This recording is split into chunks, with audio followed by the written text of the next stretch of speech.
Hindi ako makikipagdebate, hindi ako makikipag-away. Makikiusap ako at hindi ako haharap sa TV na nakikipag-away sa kanila. Pakiusapan namin to, ano ba dapat natin gawin para matulungan natin itong mga to? Ano bang batas na pwedeng gawin para naman guminhawa ang buhay natin mga kababayang may hirap? So I think yun ang pinaka-importante. Hindi mo kailangang ipakita sa TV na magbabangayan kami, pagalingan ng English, pagalingan ng sinasabi. No, I don't think that's the right thing to do na maging public servant.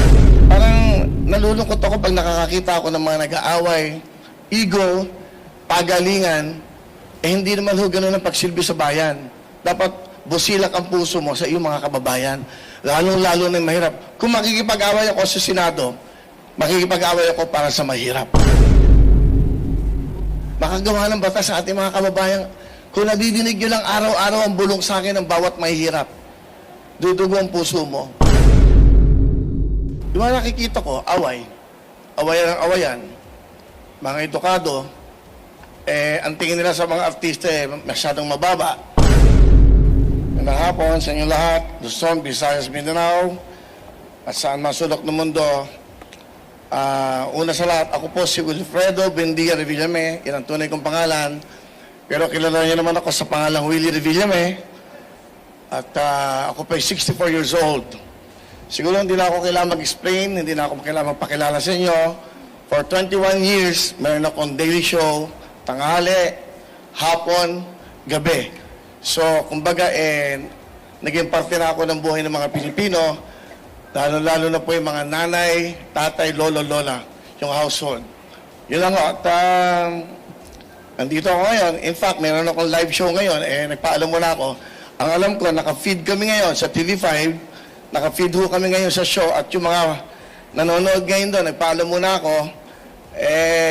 Sigurado nagsisigawan ngayon doon yun. At wala ako, walang kantahan, walang sayawan, walang hepe-pere muna, walang putukan, at walang Wheel of Fortune. Pero, may mas malaking hangarin at may mas malaking plano para sa bawat Pilipino. Okay? At 2 minutes, siguro mas maganda mga tanong na lang para masagot ko na kagad yung mga tanong. Okay, sige po. Unang tanong, kanino manggaling? Tagalog na lang para mas maintindihan natin mga Rhea kababayan. Fernandez from TV5.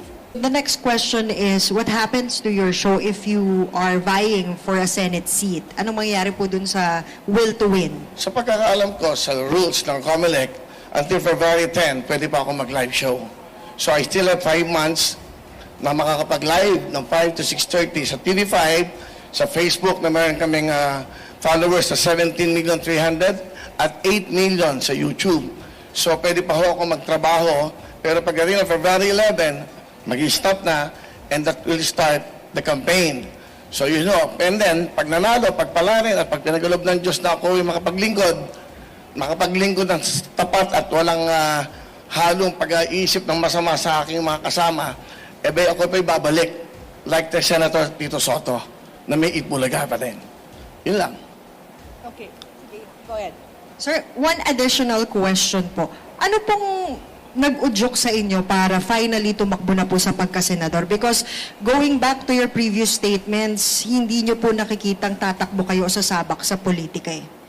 Yung mga nakikita ko, awayan ang awayan, mga edukado, ang tingin nila sa mga artista masyadong mababa, kami may magagandang puso para sa ating mga kababayan. Ano ba ang purpose ng isang senador? Hindi ako abogado, hindi ako nakatapos, pero ang purpose dapat ng bawat senador, bawat nagpa-public servant, bawat namumuno sa anumang local government, mabuting puso ang meron ka. Ang dapat mong inisip lagi mga kababayan mo. Marami ng batas na ginawa, marami ng mga presidenteng dumaan, marami ng senador na dumaan, pero yung buhay natin mga kababayang mahirap, nababago ba? I think, yun ang pinaka-importante. Poverty, yun ang pinakamalaking problema natin. Yung mga batang nangangarap na mag-aral, pag wala ng pera, hindi na natutupad ang pangarap. Yung mga nanay at lola natin na may mga sakit. Alam mo, for 21 years na ako'y nasa daily show, laging ang bulong sa akin ng nanay, lola, lahat. Pambili ng gamot, Willie. Yung asawa ko may sakit. Willie, pang-matrikula ng anak. Puro lahat ng iyan ang nadidinig ko for 21 years sa mga kababayan. For 21 years, yung mga magbubulong sa akin ng ganyan, hindi naman ho na bago ang buhay eh. sa mga madami na nagsilbi sa ating bayan.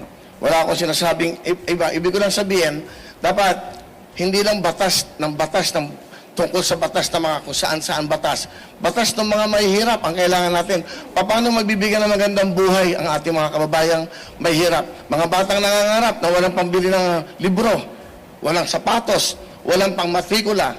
Yan, yung mga lola at lola na nanay natin na walang pambiling gamot. Yan, lagi yan ang reklamo nating kababayan. Dapat sa Senado, may batas para sa ating mga kababayan. Saka ako, parang nalulungkot ako pag nakakakita ako ng mga nag-aaway, ego, pagalingan, hindi naman ho ganun ang pagsilbi sa bayan. Dapat busilak ang puso mo sa iyong mga kababayan, lalong-lalo na yung mahirap. Kung makikipag-away ako sa Senado, makikipag-away ako para sa mahirap. Okay, thank you po. Okay, Mr. Gerard Nabar, Pamalaya. Sir, good afternoon, sir. Sir, two questions lang, sir. Sir, you've been on top of the surveys or if not, pasok po sa winner circle. Ano po yung assessment po natin sa chances po natin? Especially you're running as an independent. Well, hindi ako pwedeng mag-desisyon yan. I cannot assess dahil yung publiko yan ay mga tao. Mararamdaman mo lang. Saka, I also have my decision. Kung talagang hindi ako pumapasok sa top 12 o ano, and I will withdraw. Simple lang naman. Ibig sabihin, baka hindi ako gusto ng tao for this privilege na maging senador. I can just come back in my show. Pwede naman ganun eh. Ang hangaran ka naman dito eh, yun nga, makatulong talaga. Saka makagawa ng kabutihan. Makagawa ng batas. Makagawa ng batas sa ating mga kababayan. Kung nadidinig nyo lang araw-araw ang bulong sa akin ng bawat mahihirap, dudugo ang puso mo. Wala kang pambili ng pagkain eh. Wala nga, tapos makikita mo sa Senado, sa Congress, puro awayan ng awayan. Yung bang nakikita ba na, alam mo, napansin ko, pumunta ka sa mga probinsya, hindi naman nila pinapansin yung mga yan eh. Ang iniisip na kakainin ng kanilang pamilya. Sa umaga, sa tanghali, sa gabi, kung paano mabubuhay yung pamilya. Hindi naman nila papansin lahat yan. Sa aking pagkakalam, sa research, 94.7% mahirap sa ating bansa. Sir, you mentioned you want to file bills. Ano po in particular yung mga naisip po natin on top of your mind ngayon na mga bills for the poor po? Well, unang-una, gusto ko yung kay Senator Angara. Yung sa senior, no? Kasi yung 20%, parang kulang yan eh. Kasi every year, tumataas ang mga gastusin natin sa lahat ng bagay, lalo-lalo sa gamot. Ako, ang pwede kung papalarin, pagkakalooban ng Diyos na manalo ko, maupo ko sa Senado, ang una kong i-adjust ko yung 30% sa mga seniors PWDs. Mahirap, maging mahirap, napakahirap, para kung bibili ng gamot. Paano tumatagal ang buhay na mahirap? Walang pambiling gamot. I think yan ang isang bill. And then, sa mga bata, dalawang bagay lang eh. Ang kinabukasan natin eh, bataan eh. Dapat yung mga eskwela wala ng bayad. Libre-libro. Di ba? Yun ang sa local government, sa nakikita ko, sa batas na ginagawa nila. Kung talaga magsisilbisyo tayo sa bansa, sa bayan, unahin natin ang mamamayan eh. Hindi ang bayan. Kasi ang nagpapatakbo ng bayan, yung ating mga mamamayan. Dapat malusog yan. Dapat maayos ang pag-iisip. Dapat healthy. Dapat magandang pinagbukasan. Dapat nakakapag-aral. Dapat marunong sa buhay. Para hindi lagi dumidepende sa gobyerno.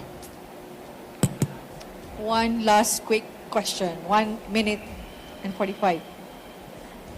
Asan yung microphone? Sherry Ann. Sir, magandang ABS-CBN. hapon. Opo, Sherry Ann Torres, ABS-CBN. Sir, ano yung mga personal na paghahanda po ninyo na ginagawa ngayon? Kasi andun nga yung malaking possibility na isa sa mga araw na to, pala rin kayo na maging senador.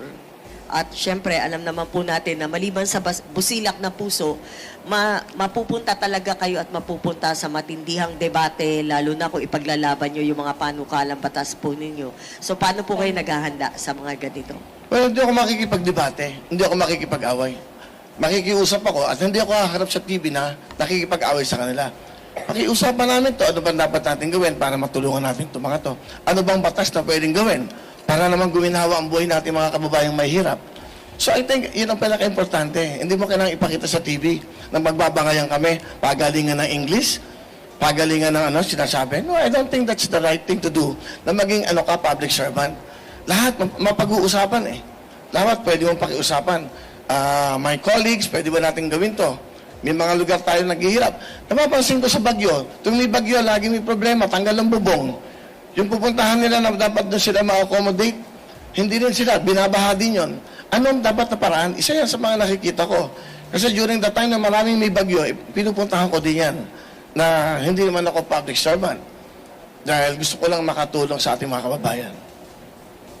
Time's up? Yes po. Parang ako lang pinakamabilis ah. Ay, Hindi naman. Okay? okay lang po. Okay na? Thank you, sir. Okay, but Salamat anyway, po. maraming salamat.